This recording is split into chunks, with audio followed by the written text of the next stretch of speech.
Hello, everybody, and welcome to another edition of Cat's Corner. If you don't mind, reach down and hit that subscribe button so we can keep cranking out these things. Our guest for this episode is a beloved Cardinal, but he's also global. Of course, I'm talking about Lars Nootbaar. How you doing, Lars? I'm good, Jim. I'm good. But who's not subscribing? That's what I'm wondering. Who's not Right? subscribing to the channel?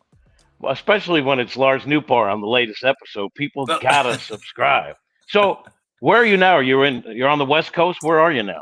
I am on the West Coast. I'm at my parents' house. I'm sitting on the floor of my parents' house right now. What is life like for Lars Nootbaar this part of the off season? I'm sure you're doing some stuff, but I know you're in Japan doing TV commercials.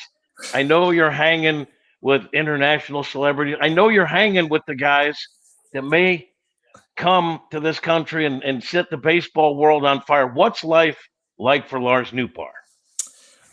It's been good. It's been good, and the beginning of the off season was hectic, and I think it's starting to calm down a little bit now. No secret, obviously, that I've been spending some time with Yoshinobu Yamamoto and been trying to recruit him. But other than that, man, it's been good though. It's been good to kind of work on the body, work on the baseball stuff, hang out a little bit, spend some time with friends and family. So that part of it's been good. Well, we're going to get back to Yamamoto, but I'm just curious. When you're in Japan, are you recognized more there than you are, say, walking the streets of St. Louis? What's it like for you there? Because I know a lot of people are fond of you over there. Yeah, I think undoubtedly I'm more. I don't want to say famous. It's but recognized, I guess, over there than here. I don't need security or anything like that in St. Louis or here in LA.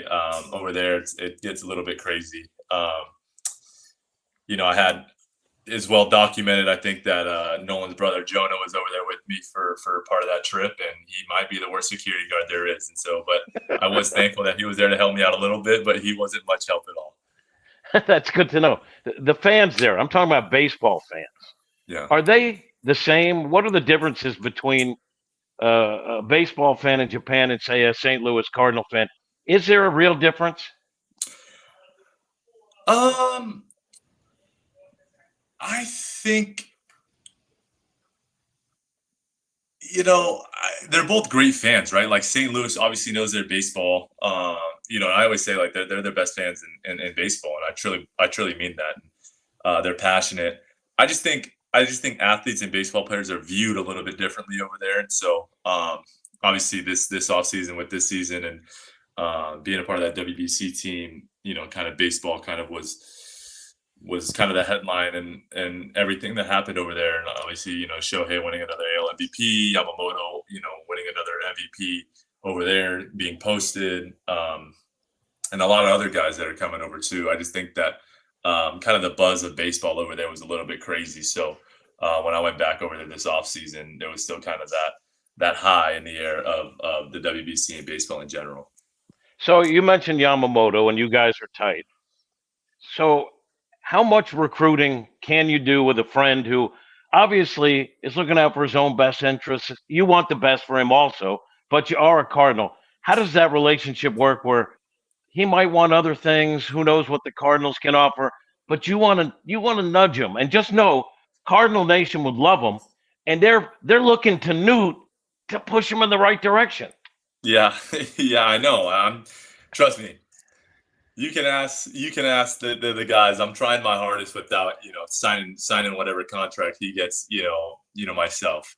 But yeah, I'm just trying to tell him, all about St. Louis, all about the fans, all about the city, tradition, everything like that. But when he asks questions, I'm honest with him too about different places in the league, where I like to play, what the cities are like and stuff like that. Because like you said, I want what's best for him. And I pitch St. Louis as best as I can. And I would love to be teammates with him and we are close and, we talk all the time, but yeah,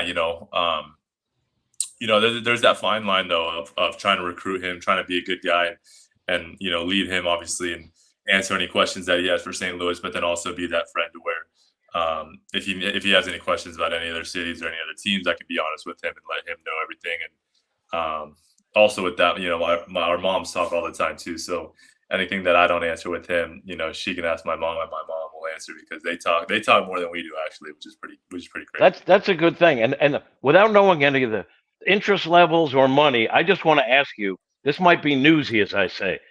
Do the Cardinals have a shot? I would say so. I would say so. Yeah. At this point, I don't think anybody. I mean, there are some teams that don't have chances, I would say, but for the most part, I think anybody that has interest in him and has real interest in him has a shot, and that's honest. And so I just don't think that if you come into the situation that he's not going to give you a fair chance because again, I don't think there's a lot of reasons why not to like St. Louis. And, obviously, there's tradition and history, and it's a great baseball town, great fans, great stadium, everything like that. And that's what I've told him. And so. Um, Obviously it'll come down to him and the offers and everything like that. But no, yeah, I would say that St. Louis has a chance. All right, you're also buddies with Otani. I don't know if you're aware, but he just signed this monster contract that's Yeah, backloaded until the I end of haven't time. heard. I haven't heard about it at all. I wasn't aware about that one. Yeah. Yeah, I'm breaking more news right here. Yeah. So, as great a player as he is, and it's almost like when you see the things he can do, it's almost like it's not real. He's that good. But one thing I don't think we get here in the United States is a sense of what kind of guy he is. You're friends with him, you know him better. Tell me what kind of guy he is. What's it like spending a little time with him? Otani, obviously. Yeah, yeah, yeah. I mean, he's a normal guy. Like it's crazy. I had spoken to him and his interpreter after he signed that deal, and he was saying how they're gonna have to move and do whatever. And he said that they want some privacy or whatever. And I was like, who do you think you are, like LeBron James? And I sat back for a second. I was like, wait, this guy is pretty big. He is a big deal, in LA and around the world, really. And he's right now he might be the most talked about athlete there is. And it's the off season too, which is pretty crazy. But he's just a really, really humble guy. I've said it before, but he's just easygoing, man. Like there's not much to him that, you think that with his, status and, level of fame that, a lot of guys wouldn't be able to handle it. But he's just a normal guy, and it's pretty remarkable, like when I think about it, because when I talk to him or Ipe's interpreter, I don't really know. I don't really think of them as like these crazy famous people. I just think of them as buddies and then guys. But then when they talk about how they need they need some higher security than probably I do, I was like, you might be right actually. Like that is crazy because. I get a lot of my Otani news from social media and also from my mom because she's getting all those Japanese TV and they're there with her. I mean they're around him and trying to get every information from him 24/7. So it's pretty remarkable, the amount of coverage that he gets and the little that gets out about him. And I just think that that's because he's not getting in trouble. He's not doing anything crazy. He's just Shohei, And so he's an awesome guy though. So let's talk about Lars Nootbaar. Last season, you had the 14 homers. You had an on-base percentage of, 367. You had some stops and starts because of injury. So what's your takeaway from the season you put together last year, knowing there's probably more in there because you were hurt a bunch?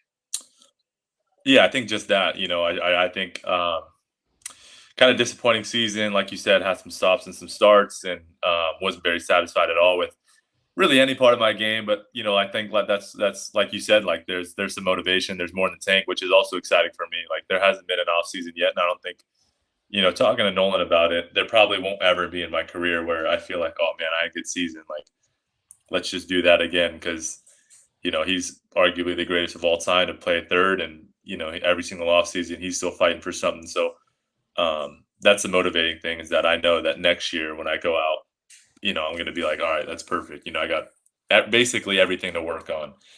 So I can get better at every single thing. And I know that'll never stop because like I said, when you got a future Hall of Famer telling you that he's never satisfied, he's always working on his game.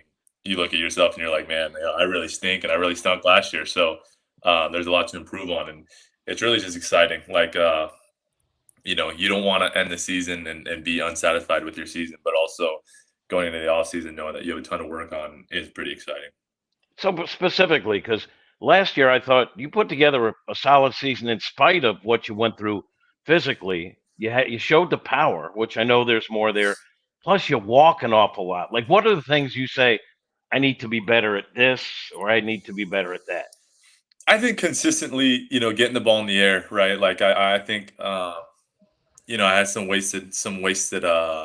barrels basically kind of is how I look at it. Like I'd hit the ball hard, but hit it on the ground. So I want to consistently get the ball, better ball flights. And that's not chasing fly balls or anything like that. I just think that's consistently making better contact to where there's value in the balls that I hit where, if I hit them on the ground, that the best that can happen is a single. So I think that slugging part of it's, up there. And, I did think I'd maintained the zone pretty well, but then there was times where, I didn't really have a plan. And so I think that part of my game can get better.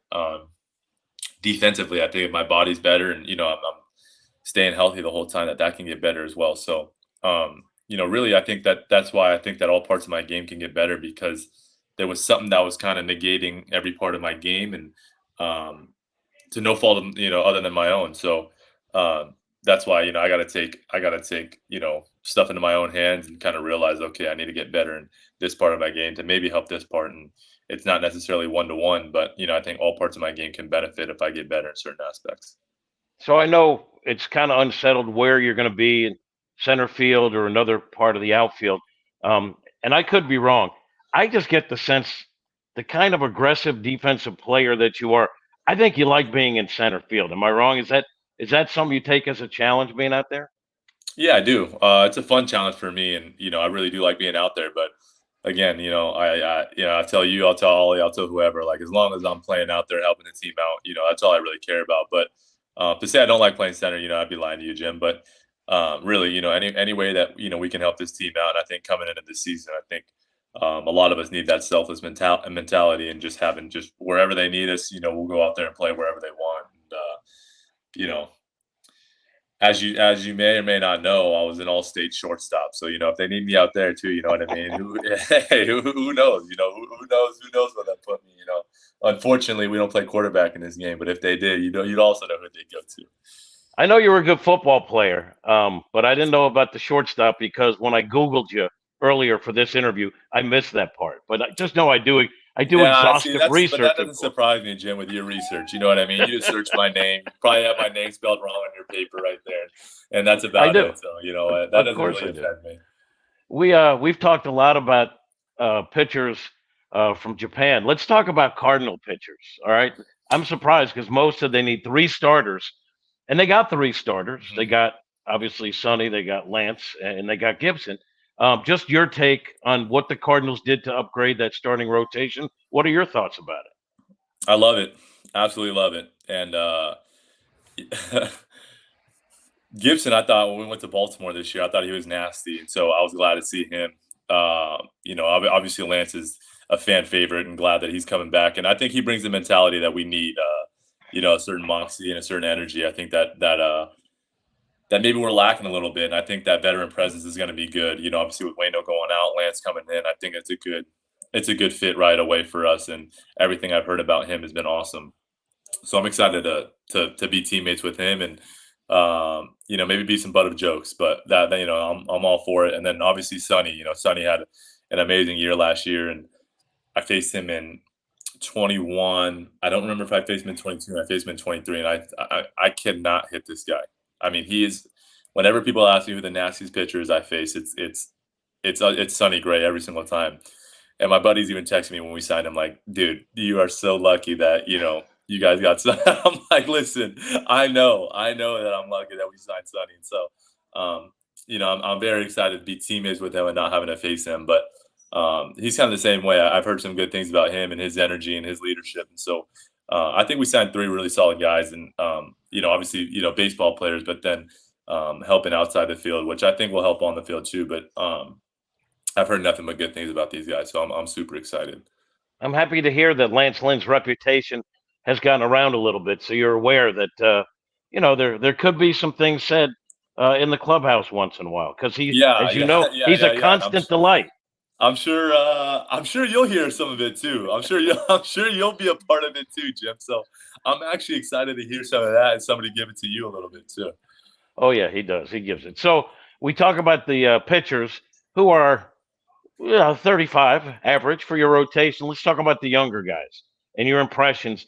the guy who you played next to a little bit with Walker, and also what you saw from Wynn. To me, the upside for those guys, I mean, I can't even imagine what it would be. Yeah, no, I think, like you said, I think the upside is unbelievable. We saw Walker last year, and I think he made strides in the outfield too, which was good. I think offensively, there's not a lot of questions there, and defensively, I thought he made a lot of strides. And like you said, being able to play next to him, watching him kind of grow out there was really cool to see. People forget he's 21 years old and first time really playing out there consistently, and so that's not easy to do in the big leagues. And so be able to watch him and not really watch him work, not get frustrated, not kind of beat himself up at all, just kind of go out there and continue to work at it and get better. I think that was pretty cool to see. And then also Mason coming up. Was only able to play with him for like a couple months, but he brought good energy too. And defensively, I mean, he might be, you know, I don't know how many times Gold Glover, but that guy's, he's a real deal out there with the glove. And I think, once that bat starts to come around, he's going to be one of those players that, he's just an everyday guy and future all-star because, he's got that kind of ability. And like I said, I like his energy that he has in the clubhouse too. He's not really afraid of the moment.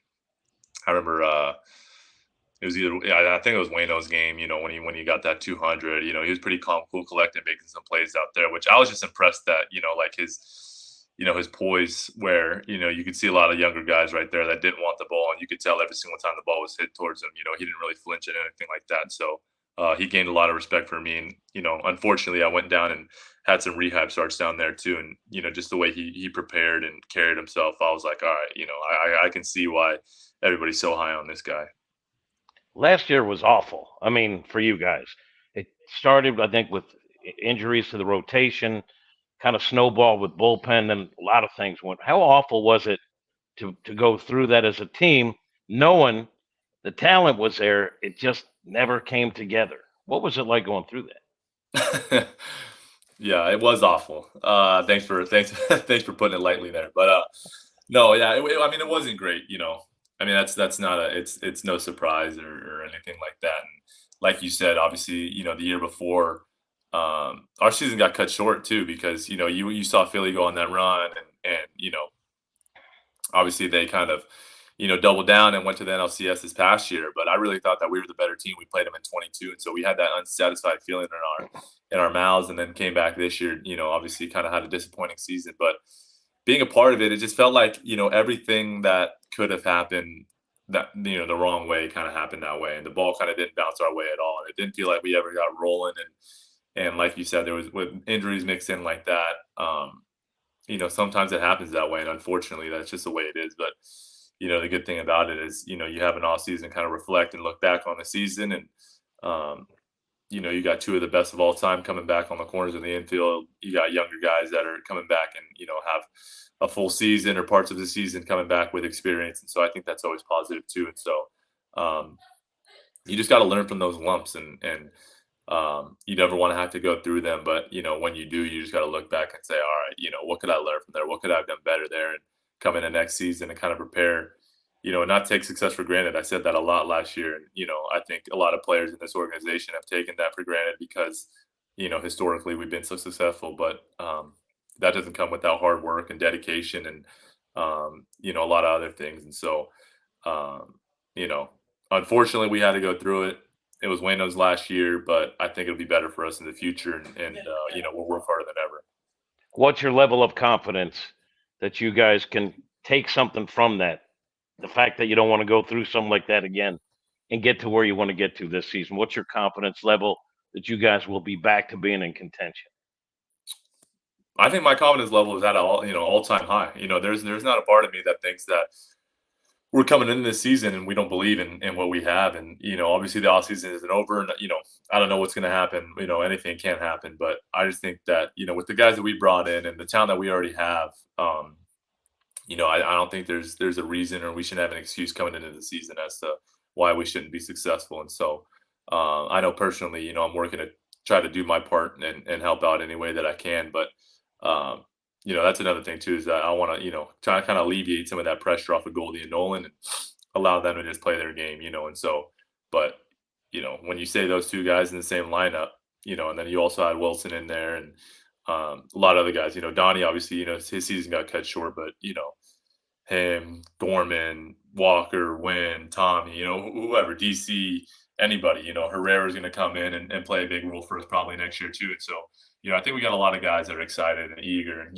they kind of want to prove themselves again and make sure to, right the ship, I guess. And so I'm excited about that. Our guest is Lars Nootbaar, international star. Lars, we do appreciate you making time to have a little chat with us. We appreciate it. Thank you, Jim. That's going to do it for this edition of Cat's Corner. Hit that subscribe button. Tell them, Newt. Hit the subscribe button. Hit that button. Hit that button.